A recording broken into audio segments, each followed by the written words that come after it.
اللہ نے بہت سے موقعوں پر تم کو مدد دی ہے، اور جنگ حنین کے دن جب کہ تم کو اپنی جماعت کی کثرت پر غرہ تھا تو وہ تمہارے کچھ بھی کام نہ آئی، اور زمین باوجود اپنی فراخی کے تم پر تنگ ہو گئی، پھر تم پیٹ پھیر گئے۔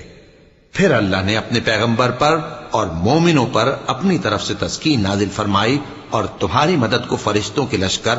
جو تمہیں نظر نہیں آتے تھے آسمان سے اتارے، اور کافروں کو عذاب دیا، اور کفر کرنے والوں کی یہی سزا ہے۔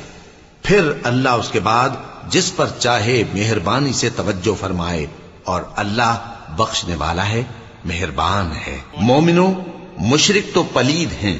تو اس برس کے بعد وہ مسجد حرام یعنی خانہ کعبہ کے پاس نہ جانے پائیں، اور اگر تم کو مفلسی کا خوف ہو تو اللہ چاہے گا تو تم کو اپنے فضل سے غنی کر دے گا۔ بے شک اللہ سب کچھ جانتا ہے، حکمت والا ہے۔ جو لوگ اہل کتاب میں